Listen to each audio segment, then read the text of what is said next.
जय श्री कृष्णा, राधे राधे। मैं पूजा शर्मा शुभ पर चैनल पर आपका स्वागत करती हूँ। श्री कृष्ण का प्यारा मार्गशीर्ष महीना चल रहा है।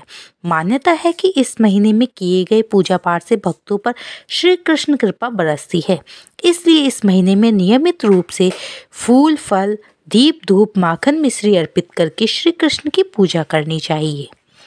आज इस वीडियो में हम मार्गशीर्ष माह की कृष्ण पक्ष की उत्पन्ना एकादशी के बारे में जानेंगे और इसकी कथा सुनेंगे।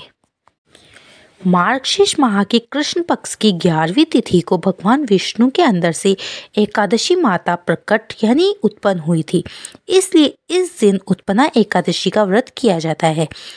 इसे उत्तप्तिका, उत्पन्ना, उत्तप्ति, पारकट्य, वैतरणी एकादशी भी कहा जाता है। पद्म पुराण के अनुसार श्री कृष्ण ने धर्मराज युधिष्ठिर को इस एकादशी की उत्पत्ति के विषय में और इसके महत्व के बारे में बताया था। व्रतों में एकादशी को सबसे श्रेष्ठ और सब सिद्धियों को देने वाला माना गया है। एकादशी माता भगवान विष्णु की एक शक्ति के रूप में है जो उनके अंदर से उत्पन्न हुई थी। यह मान्यता है कि इस दिन उन्होंने प्रकट होकर राक्षस मूर का वध किया था। इसलिए इस एकादशी को उत्पन्न एकादशी के नाम से भी जाना जाता है। यह एकादशी 4 बड़ी एकादशी व्रत में से एक है। धार्मिक मान्यताओं के अनुसार इस दिन भगवान श्री कृष्ण ने माता एकादशी को आशीर्वाद दिया था और उनके व्रत को सबसे महान और पूजनीय बताया था और साथ भी यह भी कहा था कि भगवान विष्णु को सभी व्रतों में सबसे प्रिय एकादशी व्रत है। देखो, मार्गशीर्ष माह की एकादशी तिथि को व्रत रखना चाहिए। जो व्रत ना कर सके वह पूजा अर्चना जरूर कर ले, व्रत कथा सुन ले और ज़्यादा से ज़्यादा नाम जप करे, क्योंकि यह साल की बड़ी एकादशी में एक है।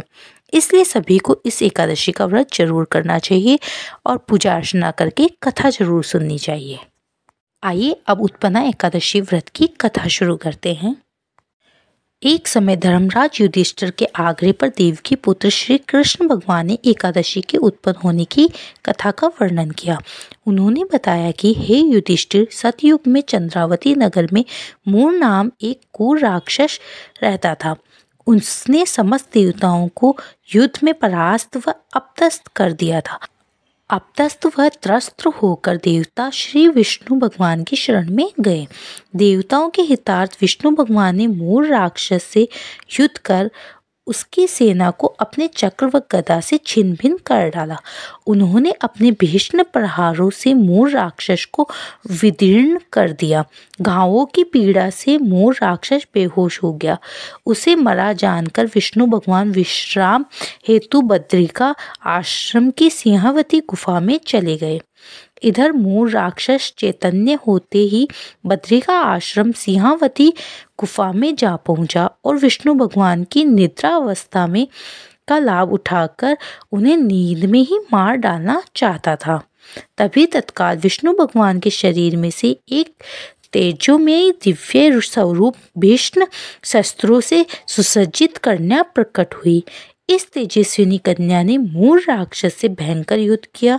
उसकी सेना को मारकर मूर का रक्त चकनाचूर कर दिया, जिससे मूर राक्षस जमीन पर गिर गया और तेजस्विनी कन्या ने उसके ऊपर पैर रखकर मार दिया। सभी देवता जय जयकार करने लगे। इससे विष्णु भगवान जाग गए। उन्होंने इस दिव्य कन्या का परिचय जानकर उसे आशीर्वाद दिया। वह कहा, आज से लोग तुम्हें उत्पन्ना एकादशी के नाम से जानेंगे और तेरी पूजा पाठ करेंगे। तुमने मेरा सुकाज किया और दुष्ट राक्षस मूर का वध किया। उसके कारण तुम अमर हो गई। एकादशी पर जो कोई व्रत या उपवास करेगा वह इस कथा को कहेगा, सुनेगा, उसके समस्त कष्ट व पाप कट कर अनंत पुण्य का फल प्राप्त होगा। वह मोक्ष को प्राप्त होगा। इस वर की प्राप्ति से एकादशी अत्यंत प्रसन्न हुई। इस व्रत की समाप्ति दूसरे दिन सूर्य को अर्घ्य देने के पश्चात विष्णु भगवान की सेवा पूजा करके करनी चाहिए। कृष्ण भगवान ने कहा, हे युधिष्ठिर, इस व्रत के द्वारा संसार के समस्त वैभव और विष्णु भगवान की कृपा स्वतः ही प्राप्त हो जाती है। यह व्रत निष्ठावान के लिए अत्यंत सहज व सरल है।